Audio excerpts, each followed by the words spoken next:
The OnePlus 7T. I feel like a lot of you guys don't know about this brand OnePlus, and honestly you're sleeping on them. They've made high quality flagship phones for years, and today I have with me their OnePlus 7T, which came out in 2019. Now 2019 may not seem like that long ago, but in the world of ever evolving tech, 2019 is a good while back. So today we're here to answer the question, is the OnePlus 7T worth it in 2022?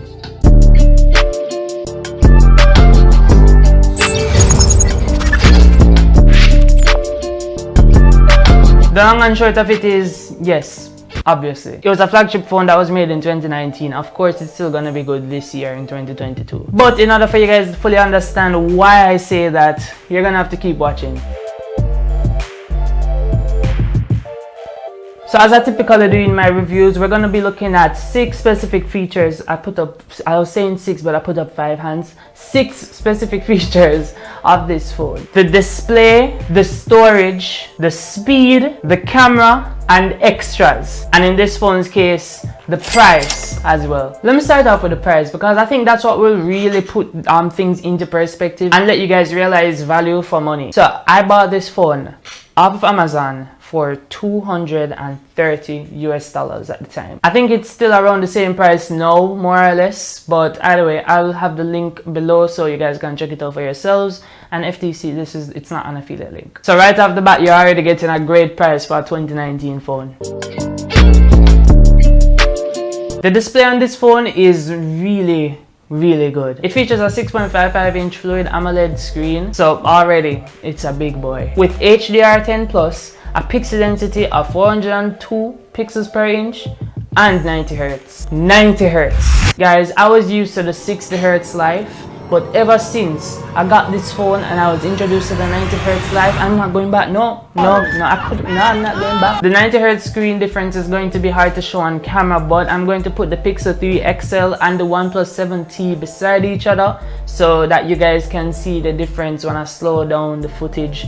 Hopefully it works. You're seeing it right now. The 90 Hz difference is slight, but it is apparent once you have the phone in person. Its 6.55-inch screen causes it to have a 20:9 aspect ratio. For context, iPhones with the home button have a 16:9 ratio. It's also the ratio that most videos are put out in. iPhones without the home button have a 19.5:9 ratio, and this phone has a whole 20:9 ratio. A first of its kind, really. The viewing experience on this phone is great thanks to that big immersive screen, watching YouTube, listening to music videos, basically consuming any form of entertainment or content on this phone is just such a good experience. The speakers on the phone are also really great. They get really loud and clear. I mean, I can have my phone at the extreme end of my room and then I can be on the extreme opposite end and still hear everything loud and clear. That's how good the speakers are. It has a teardrop notch, as you may have noticed, but honestly you don't really notice it after a while because it's just so small, and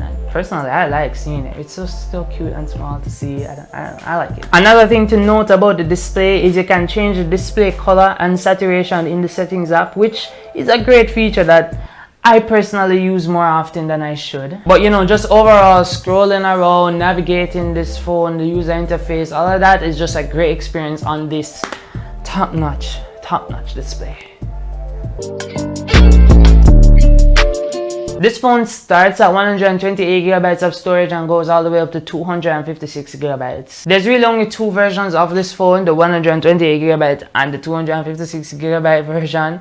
But 128 GB is more than enough storage for the average person. Me coming from a phone that did have 64 GB of storage, I am really enjoying having this 128 GB so that I can finally just download whatever foolish small download and worry about storage like next year. The storage is not expandable as it does not come equipped with a micro SD card slot. But at the same time, unlike phones that start with 64 GB and don't have a memory card slot, this one isn't as bad. I'm shading the iPhones, by the way. Anyway,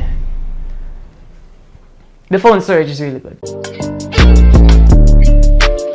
This phone is not slow. It's currently running Oxygen OS over Android 11 on the Qualcomm Snapdragon 855 Plus chipset with the octa-core CPU. And what this essentially means is that the phone was equipped with a very efficient and fast chipset at the time, and so it essentially is future-proof because it's not going to be slowing down on that Snapdragon 855 Plus. The phone doesn't lag often, but there have been a couple times where I've been scrolling on the phone, navigating it, and there's a little bit of a glitch or a little bit of lag, but it's nothing too crazy. Happens every now and then, you know, it's not an often occurrence. The device has 8 GB of RAM, which is beneficial when you want to open up an app that you opened like hours ago, and it will pick up right where you left off. The phone runs smoothly and loads up applications and web pages at a good pace. Putting side by side in a speed test to other devices that came out in 2019 will show you the speed that this device has. I mean, I wish I could show y'all, but you know, I don't got no other 2019 devices on me right now, so that rough. But take my word for it though, you're not gonna be disappointed by the speed of this phone at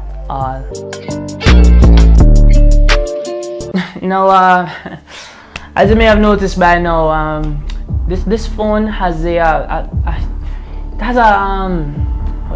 has a big ass triple camera setup at the back. That is just unavoidable. Do I think it's worth it? Worth all that flipping space that it's taken up?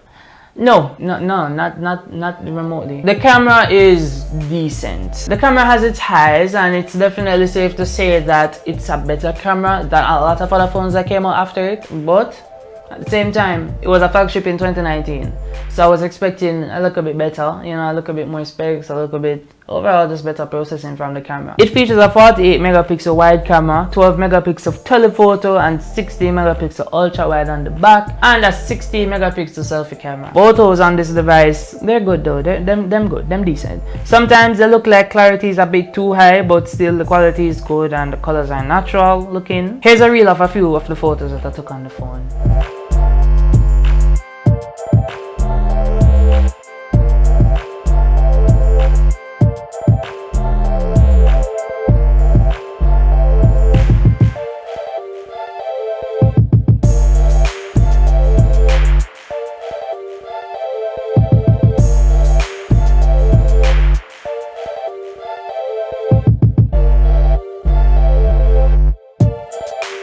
The phone has other modes too in the camera app, such as the portrait mode and the nightscape, which are good. They're not like knocking the ball out of the ballpark, but they're still good.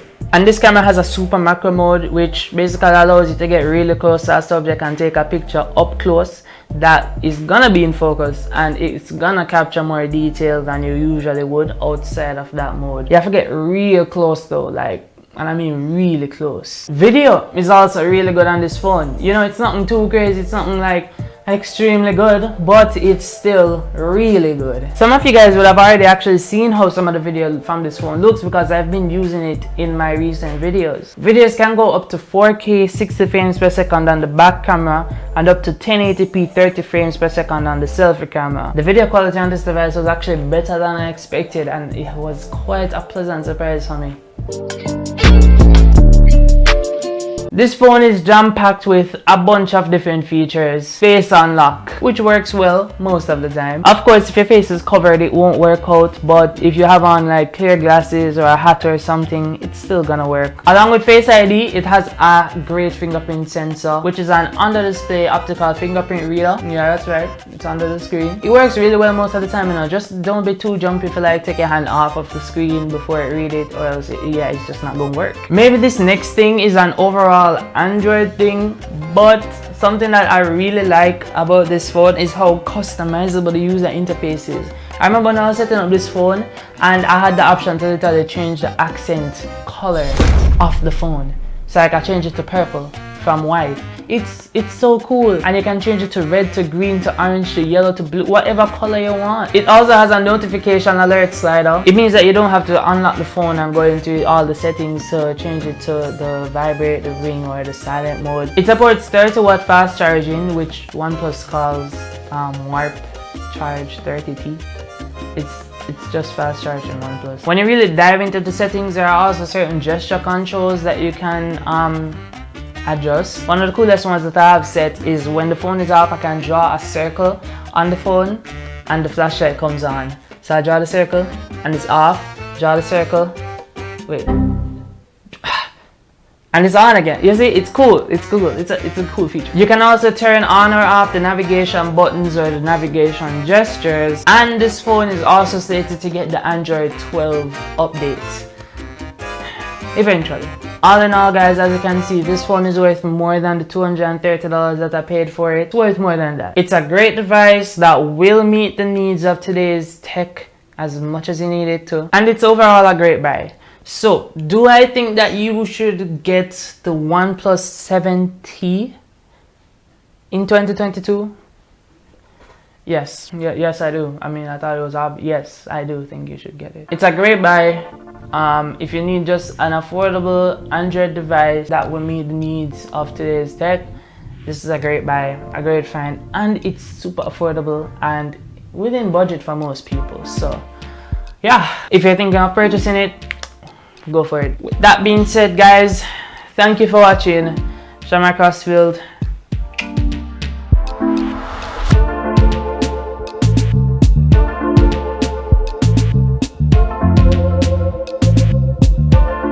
I'm thinking of doing more of these review videos, so if you guys like them, let me know. And yeah, I got some more things in mind. Let me know. Oh my gosh, the mic. Let me know.